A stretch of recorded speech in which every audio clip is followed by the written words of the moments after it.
Hello and welcome to the Council of Councils 16th Regional Conference's public seminar, in which we'll talk about the Security Cooperation in an Age of Strategic Autonomy.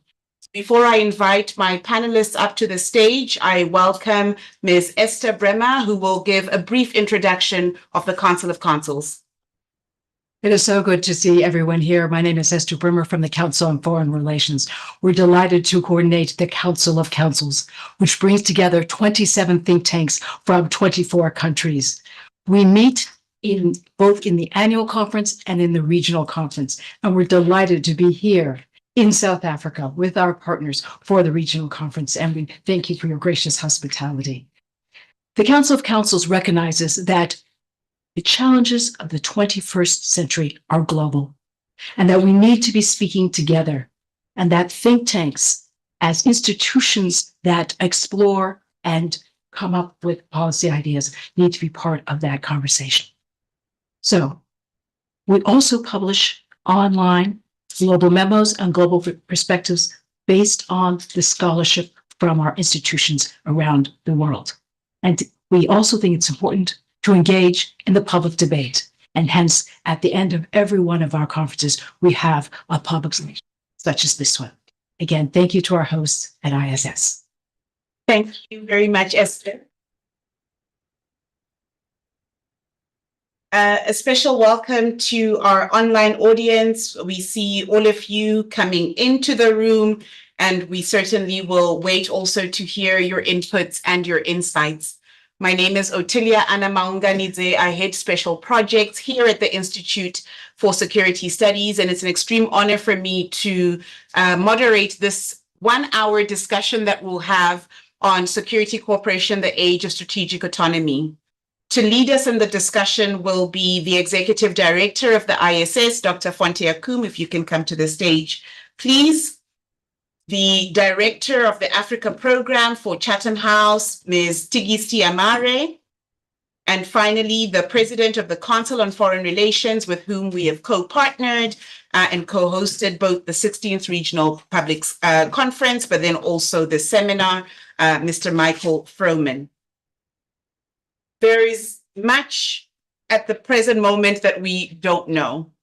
Someone commented earlier that the only certain thing is uncertainty in this age that we're in, an age in which we see, or which has been termed by some as a polycrisis, overlapping challenges of geopolitical fragmentation, economic protectionism, trade weaponization, digital divides, and the scramble for Africa's critical minerals. Within all of this, the need to still cooperate, particularly to enhance peace, stability, and security globally, can never be put aside. It means that while the multilateral space sees a threatening of the rules-based order, increased fragmentation, some countries threatening to pull out, that there is still opportunities to be able to strategically engage in the space of security cooperation. There are more questions, let me put it that way, than answers.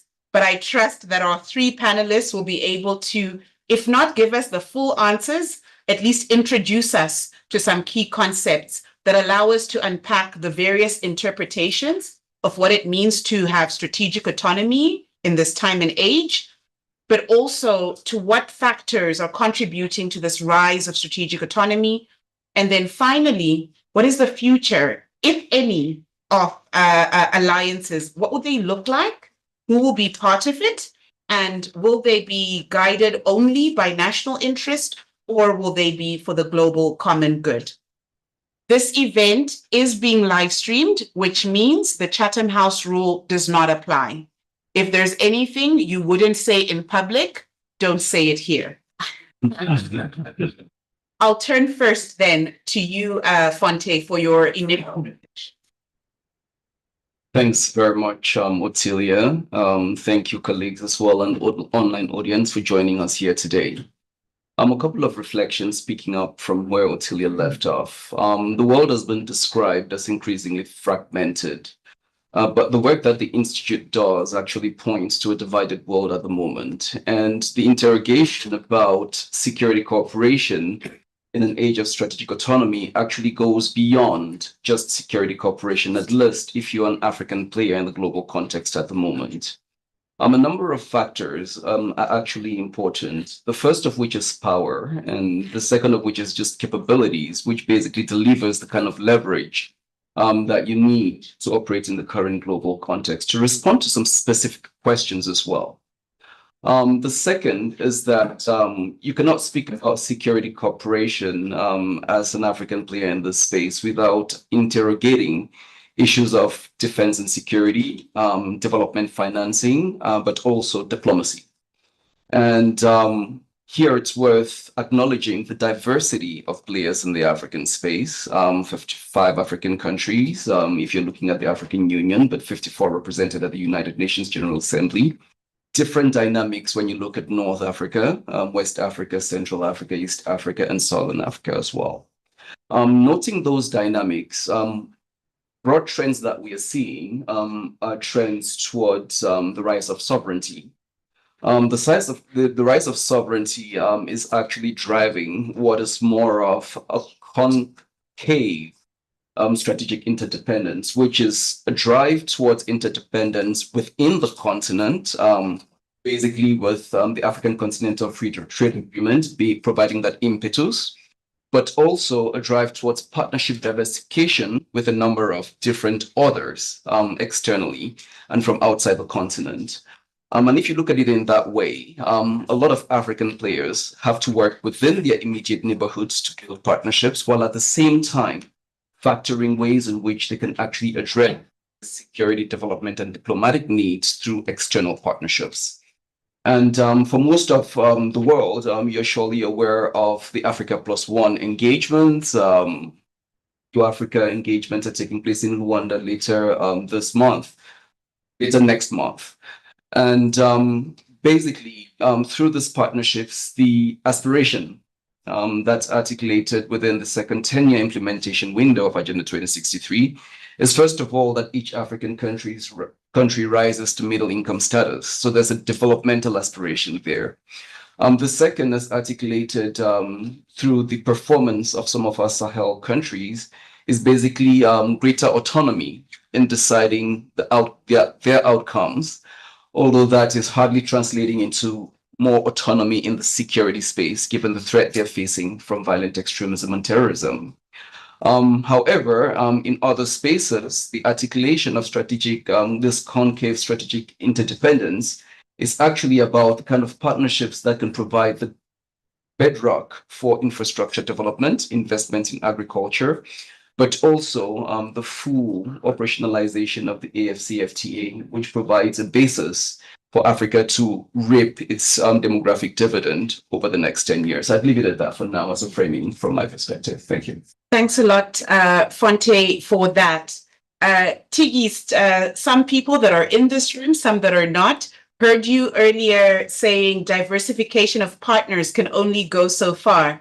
Now we've just heard Fonte speak to the need to diversify partners. Maybe in this conversation that we're having now, share with us a little bit more around your reflections on what strategic autonomy means, but also, if you can, focusing on security cooperation and this question around diversification.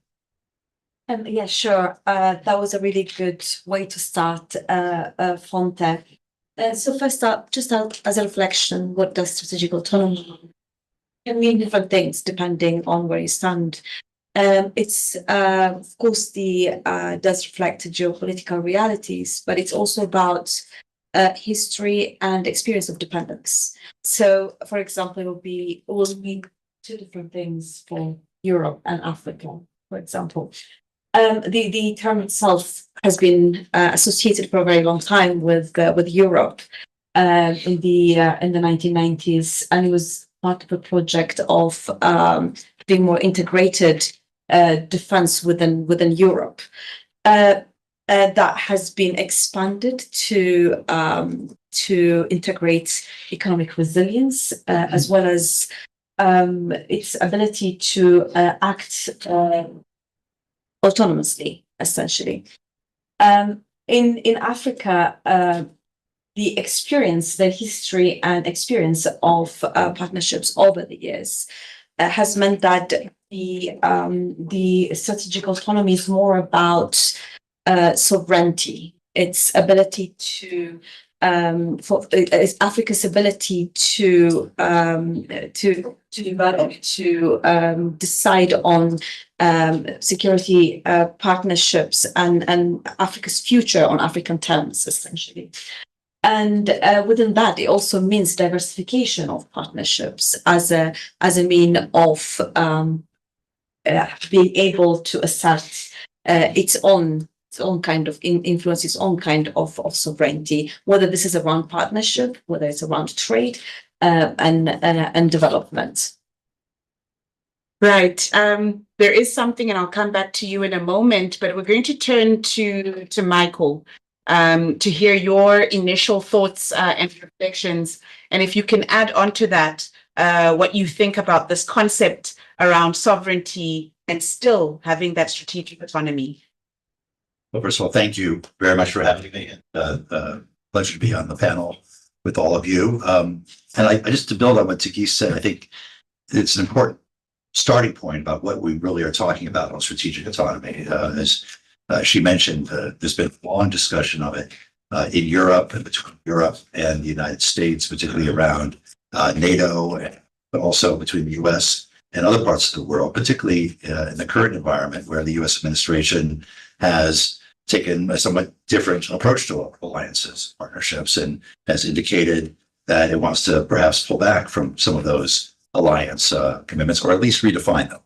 And I think that's important because, in my view, strategic autonomy is potentially a strength. I think, for example, in the context of NATO, I think it would be very much to NATO's benefit if Europe had greater strategic autonomy, if it was able to spend more for its own defense, spend it well, and I'll come back to that, and be able to act more coherently together on foreign and defense policy, such that that pillar of NATO was seen as a second pillar of strength, with less dependency on the US itself. I think there is a trade-off involved, and there's a trade-off in every sort of policy change. And the trade-off here is the US may not be able to call all the shots when it comes to NATO the way they have in the past. But that trade-off may well be worth it if the Europeans actually have a firmer foundation of foreign and defense policy on which to stand.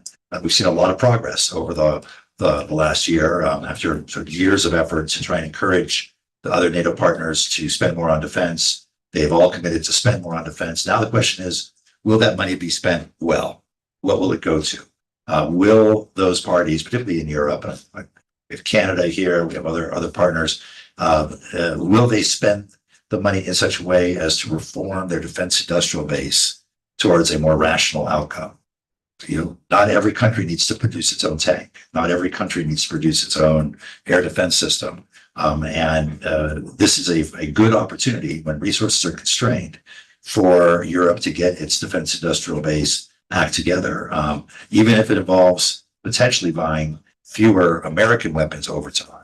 But to have a stronger defense base in and of itself. So I think it is in our long-term interest to have stronger allies, stronger partners with sovereignty expressing their strategic autonomy. Where there's downside to this is if countries feel like they need strategic autonomy because they no longer trust the security guarantees of alliances, that could lead to quite including around nuclear proliferation. And we have concerns, whether it's in Asia, as our Japanese, Korean partners and others wonder whether they're going to still be protected under the U.S. nuclear umbrella or whether they should pursue their own nuclear weapons. Nuclear proliferation remains an overwhelming concern, and we want to do everything we can, even in the context of a much weakened non-proliferation regime, to limit the number of countries that actually pursue those sorts of weapons. Last two things I would say is I think this is where connecting the dots between one set of policy actions and another set of policy objectives is important. We don't know, obviously the US administration is engaged in a very aggressive use of tariffs, including against allies partners.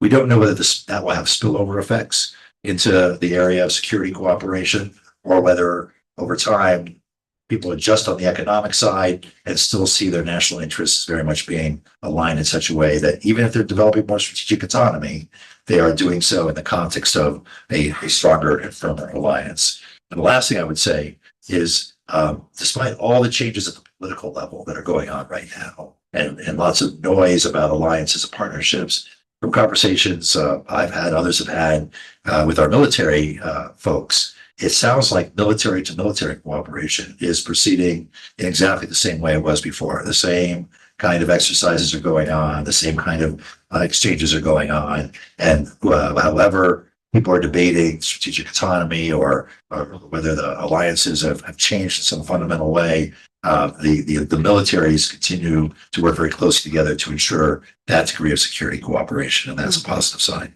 Yeah. I want to come back on that point around alliances. Are alliances set in stone? That's to you, Michael.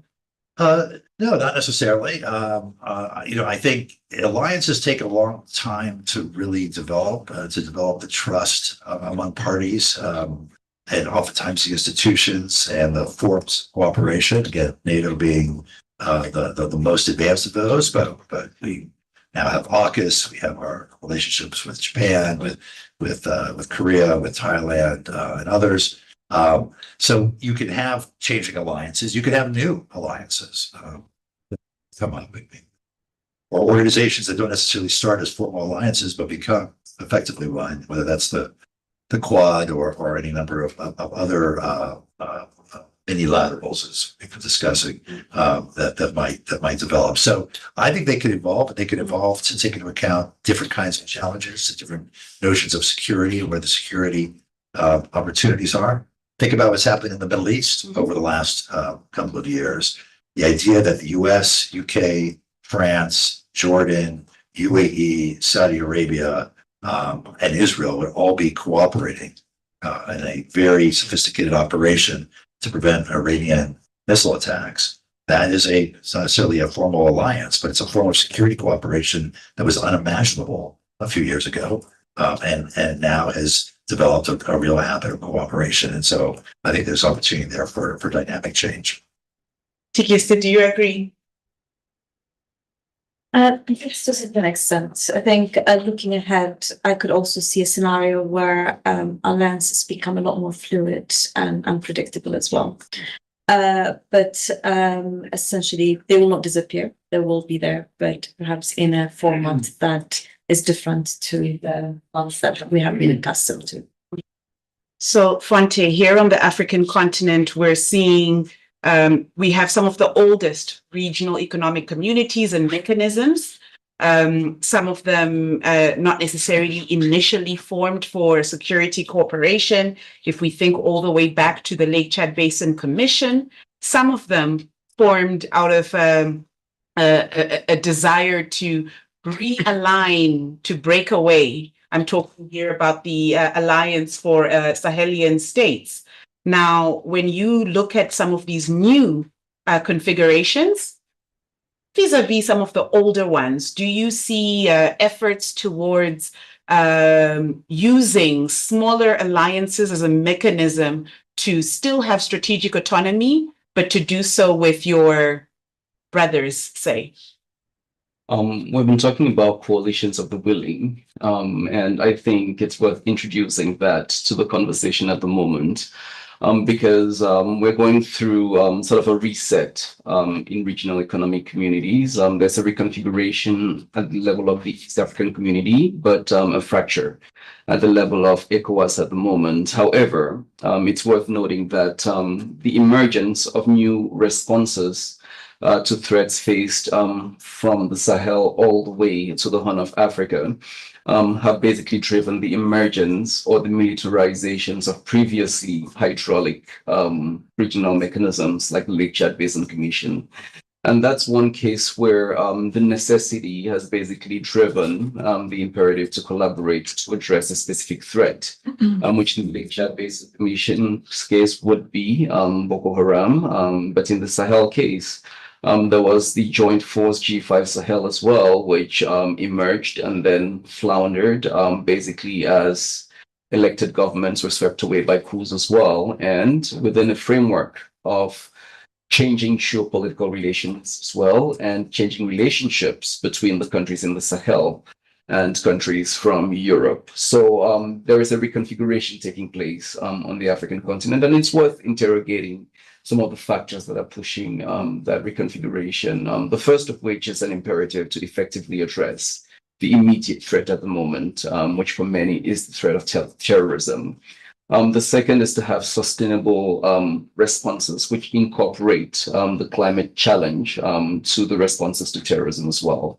And the third of which is to leverage the positioning right at the equator for developing the kind of energy resources that the region needs. So what we are seeing in the strategic interdependence from the Sahel is the emergence of this alliance of Sahel states to basically work together to address the security issue, but partnering with new actors to respond to the more structural and marginal issues. Who are those new actors?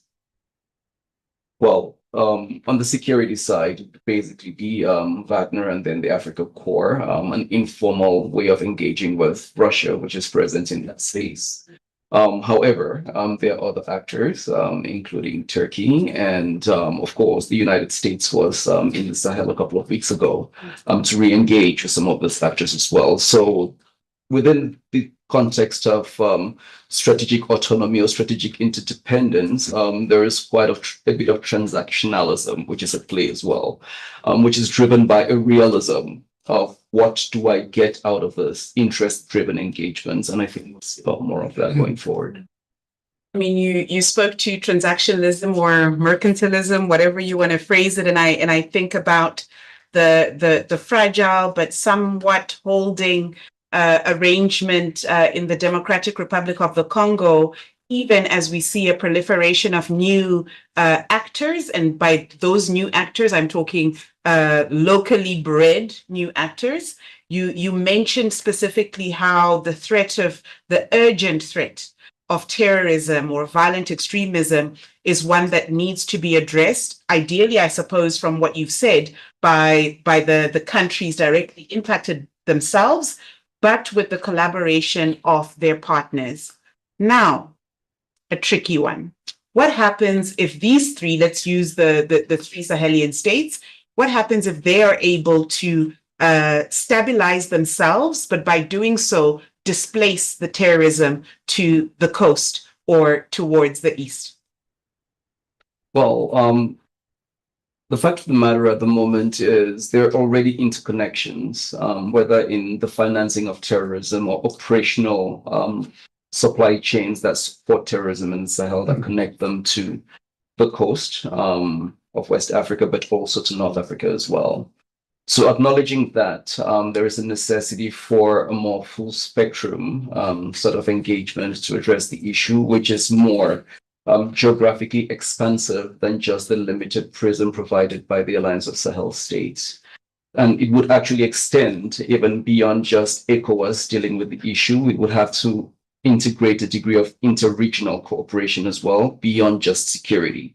Because the security issue is the tip of the iceberg, but we would need to think of issues of dialogue as well with some of those groups to be able to de-escalate them. We'll have to think of emergency development interventions against the backdrop of worsening humanitarian crisis as well. And there are, in terms of the partner spectrum, there are partners who are excellent in the humanitarian space. There are others who are excellent in the security space, which could supplement the kind of support that the Sahel countries need to effectively address the gamut of issues that actually drive terrorism. Difficult as it is for me to leave the African continent for a moment, but Michael, having heard some of Fonte's reflections, speaking specifically to the African context, I mean, the US is engaged and involved in contexts within the African continent, but also outside, right? Do you see some of these evolving small groups, whether it's for ad hoc purposes, so it's not a fixed group of partnerships, let me say? Do you see this as a constructive step forward, or as you cautioned earlier, as something that could actually trip up more sustained efforts? And there's already a question in the chat from our online audience that I will come to in a moment. And this is also the note to say, after Michael has spoken, if you're interested in providing input, thoughts, questions, and comments, please do so. To the online audience, you have written your question in the chat, but we would also invite those of you who want to speak to do so. But Michael, first to you. So you've got two great Africa experts up here, and I'm not one of them, so I will defer to them on the African context. I should say you have three great Africa experts, so I'm not one of them.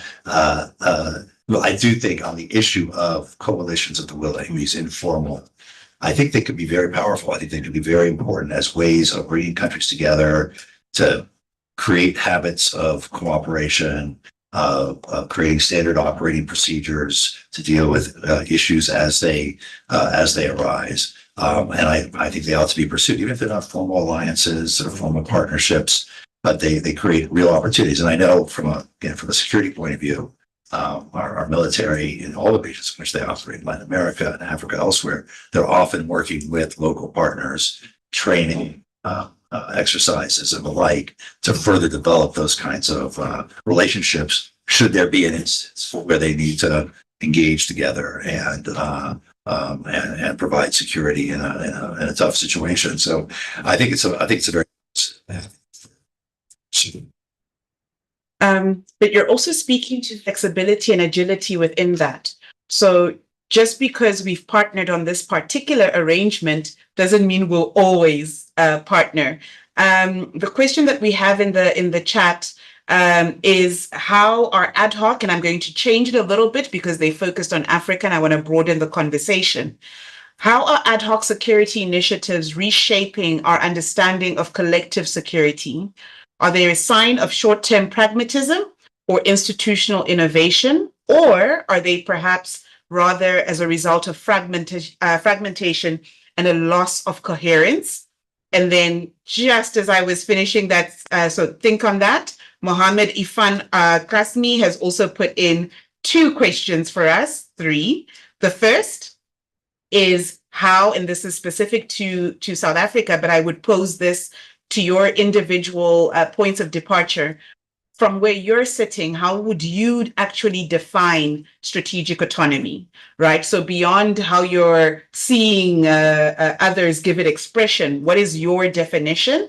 The second question that Mohammed asks is, what are the major factors that are driving this pursuit for strategic autonomy?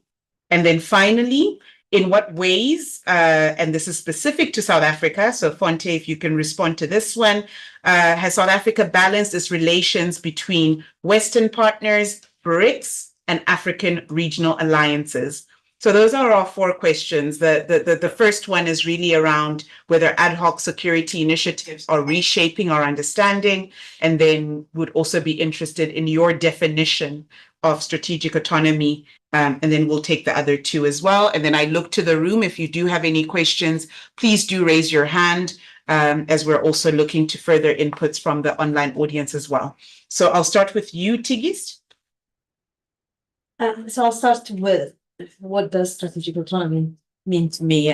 Obviously, that will also be informed from my own experience of having lived both in this continent as well as within Europe. So it can have two things. One is also about projecting influence, not just about independence. And you see that sometimes within Europe, how the effort of strategic autonomy is also about how it projects itself. So in the UK, interestingly, like for example, Brexit was a form of strategic autonomy trying to take control, or at least that's how it was sold, taking control of its trade, borders, and laws. And within that, then expand its partnerships globally away from Europe and projecting an image of what was then coined as Global Britain. But as if you look on the other side, then it's a lot more about how do we then have more control about our own sovereignty, our own decision making within our borders. So less about projecting it and more about the living experience within borders and regions. And remind me, what was the second question? The second question was around whether ad hoc security initiatives are reshaping our understanding of collective security. Okay, so ad hoc cooperation. Well, perhaps it's a bit of a tricky one. I will confess this came from an ISS colleague, Timothy Walker. Where's Timothy? In his office. So, well, yes, essentially, because first, it's about the current global environment where the context matters.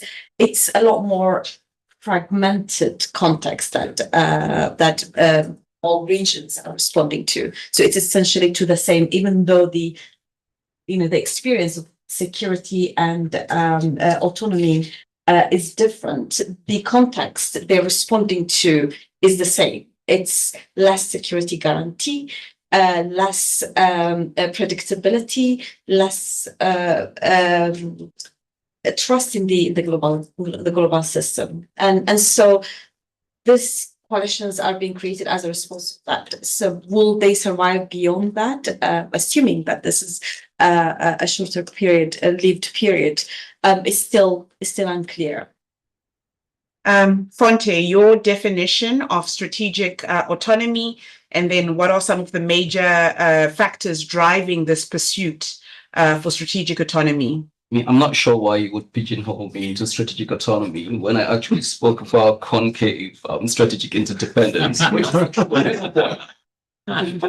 between strategic autonomy and alignment. Mohammed wants to know how you define strategic autonomy. No, it's important because from where we sit, we cannot appropriate European, US, and Chinese perspectives of strategic autonomy. Given the necessity to build partnerships at home, while at the same time diversifying partnerships overseas. So from where we sit, it's important to provide a basis and have autonomy in the way we build our partnerships in our neighborhood and on the continent, but also operating in what I have increasingly described or appropriated from Amitabh Acharya as a multiplex world. Not necessarily choosing to align east or west, but align based on interest. And this interest, whether infrastructure, energy, or otherwise, would then drive the ways in which we basically function and build relationships. But slight caveat, it assumes that you actually have that room for maneuver. Operating on a chessboard where there are multiple actors actually working to actually advance their own interest. What does an African country bring to the table to engage on that strategic interdependence? That's the question we need to answer. The second on ad hoc security initiatives, they're not so ad hoc after all. If you take the MNJTF, Multinational Joint Task Force, it actually emerged to combat trafficking and organized crime, transnational organized crime in the Lake Chad Basin, evolved into a force which was basically adopted by the African Union to counter Boko Haram. Worth noting, though, that the parameters of the MNJTF meant that there was the headquarters in N'Djamena, but there were 4 operating posts, basically anchored within specific countries. Cooperation took place in N'Djamena, but Niger had its own operating zone in Difa. Cameroon had its operating zone in Marwa, Nigeria in Maiduguri, and then Chad in Bagasola.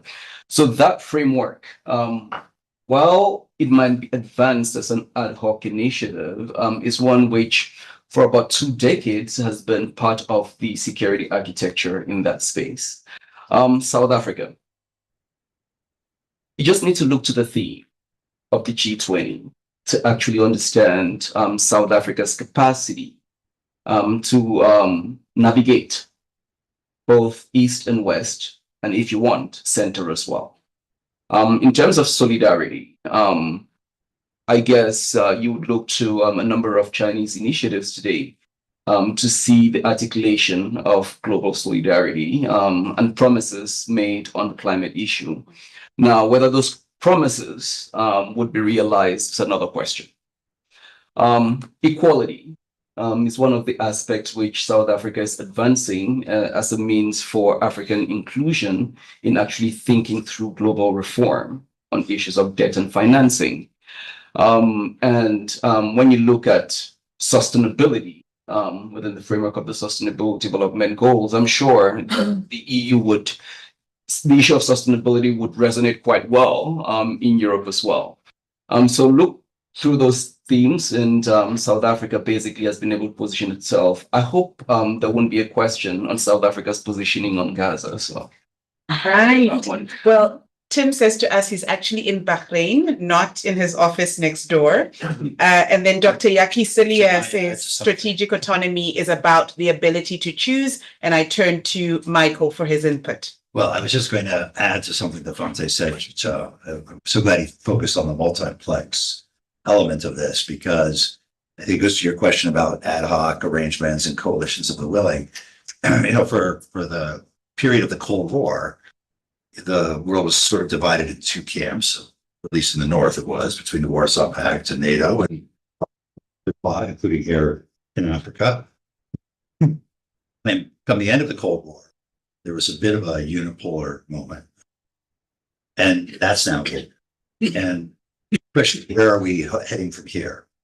Whether it's multiplex or what I prefer to call polyamorous, that's the definition of our world order going forward, and which is that, and I use India as the archetypal example, that India loves the United States for technology, for civil nuclear cooperation, for entrepreneurship, etc. It loves Russia for munitions. It loves Iran for oil. It loves and it hates China, depending on the day and the issues and where the various historic issues lie between them. And I think one could say the same thing about a lot of other countries, including potentially in Africa, where there will be opportunities to love and come together on one set of issues with some group of partners, and love and come together with another set of partners on another set of issues. So all that matters is that we all love each other. All that matters is we all love each other. I don't know if that will be the main quote from this debate. We'll park it for that. Marissa Desu in Addis, really, you've all touched on this in some way or form. You've framed or reframed even the concepts around strategic autonomy, around what Fonte has phrased within the broader multiplexities of different arrangements that you can have. But Marissa's preoccupation is whether or not any of these moves are actually an opportunity if you were to weigh them against each other. Is it more an opportunity or a threat to global security governance, is the question that Marissa is asking. I'm looking to whoever is more courageous to respond to this. Fonte? I mean, when I look to the fracture and gridlock within the UN Security Council, it clearly is a threat to arriving consensus in responding to security challenges globally. So at that level, there's a threat. Now, if you come to the level of interstate relations, the emergence of new actors who actually work to mediate conflicts between countries provides both an opportunity and a threat, because often there are also actors who play both sides, who are mediators in one space, but contributing to the exacerbation and duration of conflict in others. Your thoughts, Tigist? Yeah, that's That's right.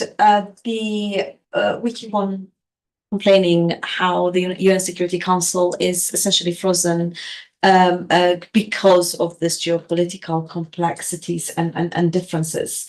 And of course, the inability of the states in question that are impacted by the security challenges do not have the veto power that some of the bigger states that are in competition have. And so it is creating a lot of fracturing and difficulty to address some of the more protracted security challenges that we have within the continent as well. And I'll add to what Fonte said in terms of, yes, there are new creators, but there are a lot more spoilers as well at the same time. So it really depends where you're looking. Some wars will be some conflicts will be very difficult to essentially eradicate because the interests of some actors will always be an impediment to do so, and the inability to put pressure on those states will also be difficult because of other interests by bigger powers, and so it's a sweet and sour. It almost sounds like you're saying 2 steps forward, 1, maybe 3 steps back, but somehow we're moving somewhere from what I hear you saying. We do have to move Anywhere. right? Anywhere. The ambition Love each other. we just have to love each other. Yes. And we do need to start loving peace, I guess, going back to earlier conversations. No, I agree. I think there are many areas where, I mean, the current context does create an opportunity, but it does depend also if we're really going to talk about the African continent and going back to your earlier question, it does also depend on how the continental actors, governments, and institutions leverage this time to love peace, right? To resolve some of these internal challenges. It's also about governance. It is about having autonomy means getting issues within countries in order as well, as a way of being able to leverage the autonomy that you're gaining in the global stage. I'm looking to the room. Priyal, I see your hand raised. Memdu, please go ahead. I think We need a microphone. yes, for a separate recording, as it turns out. Thank you. It's a fascinating discussion. I really appreciate the framing Michael provided early on framing strategic autonomy as something that does not necessarily have to be seen as a zero-sum game within the context of the transatlantic partnership, at least. However, if we have to think about strategic autonomy within the African context, 54/55 African countries, none of which are really bound, or the majority of which are not bound by formal military alliances, overarching forms of governance, and so on. I think it's a little bit more tricky for us to look at this as a positive sum game. Meaning, when in this discussion, we've constantly spoken about Africa's strategic autonomy. We haven't necessarily spoken about South Africa's strategic autonomy, or Nigeria's, or Egypt's, or Ethiopia's. If each of those countries pursue policies to enhance and spur on greater strategic autonomy over time, is that necessarily an overall good thing for the African continent? Does it bolster the African continent's collective strategic autonomy if we have different levels of different states pursuing their own policies geared towards this? Memdu? Thank you very much. It follows from the previous question. Now, for the last 2 days, we've heard great things about Africa as a continent, long-term projects, was it 2063? Wonderful. And the need for cross-border investments. These are all long-term vision and vision-based projects. But we live in a world where there's a lot of transitions, plus the weaponization of all interdependencies, hence fraying of all trust, which means we are pushed into transactionalism and short-termism. That's the world we live in. Yet, we are on a continent where we are told that there are so many worthy projects that require long-term investment and vision. How do we square those two?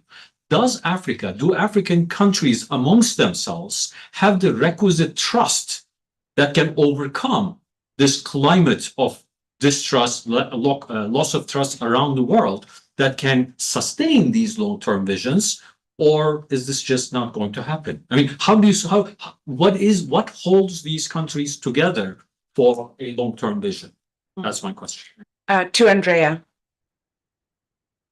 Thank you. And that's actually a very similar question as well. So just to complement. Before that, I just want to mention, of course, at the EU level, strategic autonomy has been used over the years. In particular, the first von der Leyen Commission from 2019 onwards has been using the term. Then the discussion turned into, are you becoming autarkic or are you too inward looking? So we started calling it open strategic autonomy, which goes a little bit more in the direction of polyamorous, I guess. But there's some truth in it, in the sense that to map and to use data-driven analysis to understand where strategic autonomy lies, you not only have to identify what your exposure is, you have to identify what exposure translates into a dependency, what dependencies can be weaponized, and so on and so forth. So the analysis is actually much deeper, and I don't think there is enough analysis, not only in Africa, but in general. I was wondering whether, in this analysis, what is quite important is not only to map the threats, but also the opportunities. And the opportunities could be within Africa, and it was really referring to Memdu's question, understanding what the complementarities are so that there could be win-win solutions that cater to the global, to the collective strategic autonomy. Could be more transactional, more groups of countries, more coalitions of the willing, or continent-wide. But also understanding what external opportunities there are to activate collaborations that at the moment don't exist. So using, for example, economic complexity, using data-driven analysis, this can be done. I was wondering whether this information is available, whether it's being put together in Africa, because, for example, in Europe, I see very slow developments there. So do we have the situational awareness that we need in order to build a good strategy for open or not open strategic autonomy? Thank you very much. Thank you. And if you can just pass the microphone, final input from the floor from Avishai. Thank you very much for a fantastic panel and a fantastic conference for it. Ponte and others, continuing on your invitation to ask the question, looking at some of the existing dependencies and lack of autonomy that already is in which states operate in Africa right now, what are some of the choices about priorities in the international space? You mentioned Gaza, there are others, Ukraine, Russia. And how do these match up to the long-term needs of African countries today? Thank you all for those questions. Colleagues, you've got quite a big task, because most of these questions were certainly not easy questions to respond to. So we'll start with you, Fonte, as you're already holding the microphone, then to Tigiste, and then to Michael in terms of your responses to these key issues. For our online audience, in a moment, there will be a pop-up on your screen that will ask you to evaluate this event. The best way to get rid of the pop-up is for you to respond to the few questions. It will take you no more than 2 minutes. And then you can, and then we proceed. Our event is quickly coming to a close, but there is a final question from a colleague online, Nestora Nibona, who wants to learn a little bit more, and this connects with some of the inputs already, about the impact of defense cooperation within the context of African countries. Fonte, first to you, Tigist, then Michael. So the questions were fairly easy. The other. I would have struggled. This is why I chair. Priyal, you just need to look to a case study. Ethiopia decides to build an Ethiopian Renaissance Dam. and Egypt actually comes out and protests. Ethiopia is building a dam to meet energy needs. Egypt basically says there are going to be implications for water security. Ethiopia wants access to the sea, so it engages with Somaliland. Somalia protests, and Turkey basically has to mediate between those two actors. So we are operating in a moving landscape, right, where countries in pursuit of their interests are increasingly asserting themselves and making difficult choices, which necessitate not just mediation mechanisms on the continent, but global mediation mechanisms, like the one International Court of Justice, which basically arbitrated between Cameroon and Nigeria on the Bakassi Peninsula, which is really oil rich. In terms of the data, there is a lot of data available to conduct that kind of analysis. Now, has the agenda been set for that to happen on the continent? You'd have to bridge the gap between the ideational part of things or the aspirational part of things. Agenda 2063 is very aspirational. And when you're confronted with the practicalities of funding, financing, capabilities, and power, then it becomes a more challenging to actually navigate and to square the circles, as you say. And in terms of priorities, at the moment, a lot of sights would be turned to Sudan on the continent more than anywhere else, because the crisis in Sudan definitely has implications all the way to the Sahel, going through Chad. And we could delve deeper into why it proposes an existential threat, not just in the Horn of Africa, but beyond. But I would let the other colleagues come in the interest of time. Thank you. Tigist? Thank you. So in terms of the regional space, first, just to say that I don't think there is a single region in the world where in any grouping everybody agrees, right? There will be differences, and there are always different interests. So that's no different in this continent as well. So the Nigeria, South Africa, Kenya, Ethiopia, and so on, they are already acting as representatives of the continent, whether they've been given the mandate from within the continent or not. It's debatable, of course.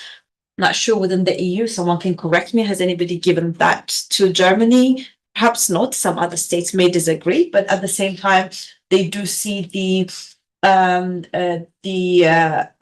opportunity of having representatives.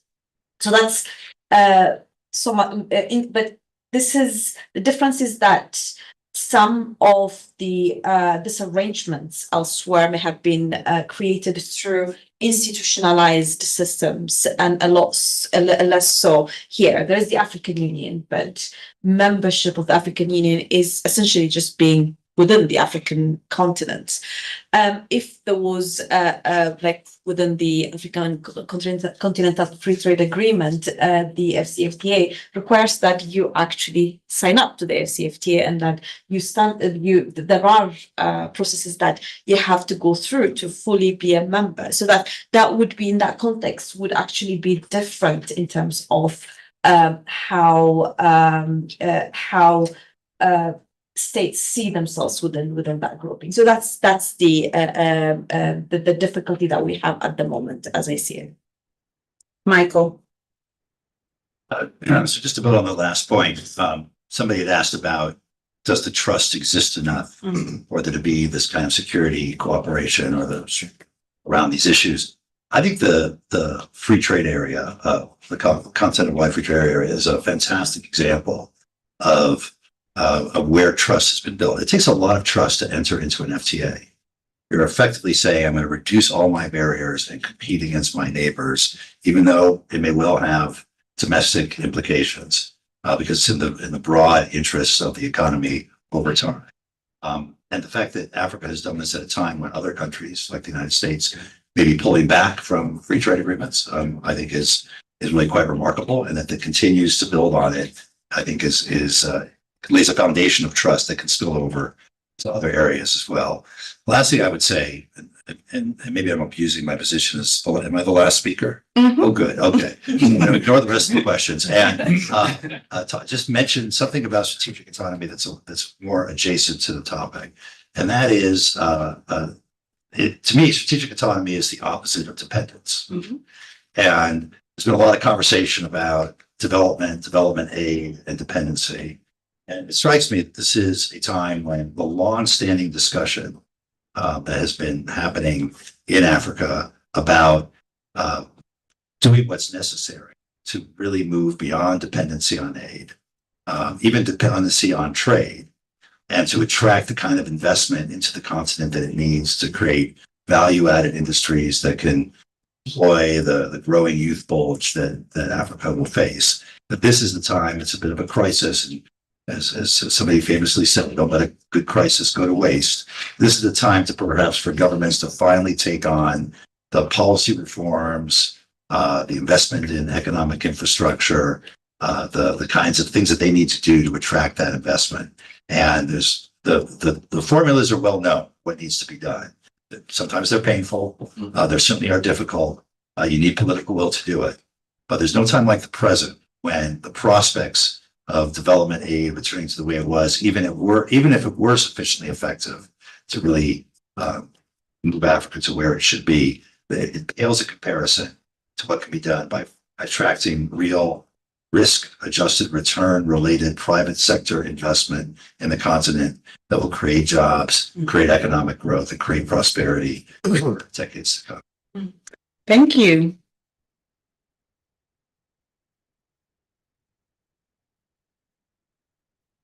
There is no time like the present, Michael reminds us to push some of these ideas forward. We took it beyond security cooperation. We took it beyond a narrow conversation about strategic autonomy, and allowed ourselves to think about why it is we even have conversations about security to begin with. And Michael reminded us that fundamentally securing our societies, ensuring stability is fundamentally a development imperative after all. Even if the negotiations to get there, the partnerships that are formed, the partnerships that break, may not always suggest that. I was reminded as we were having this conversation, many dates were thrown in, from looking forward to Agenda 2063, to reflections on the European conversations, but I went all the way back to 1980 when African leaders agreed on a Lagos Plan of Action. In it, ironically perhaps, they committed to one primary aim with subsets: economic autonomy for African nations that required increased self-reliance and self-sustaining development on a peaceful and stable continent, and doing so by maximizing Africa's own resources in doing so, and looking towards economic integration and all of those things. 1980 Lagos Plan of Action. It's not for a lack of ideas, colleagues. It's how do we make these ideas, these plans, these policies actually jump out of the pages and are implementable. We shouldn't be having this same conversation 45 years from now. I want to thank my colleagues here on the stage, Dr. Pontia Kum, Tigisi Amare, Michael Froman, for their inputs. All of you that are online that were frantically writing and testing my ability to read quickly.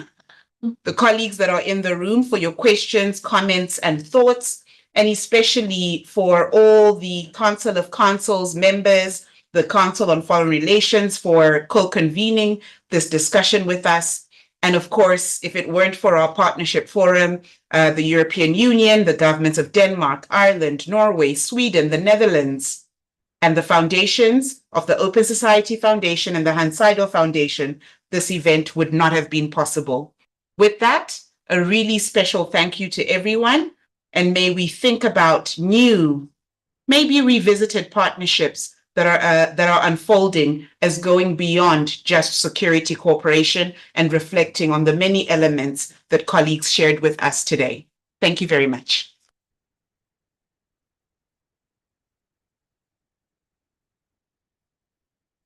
To our online audience,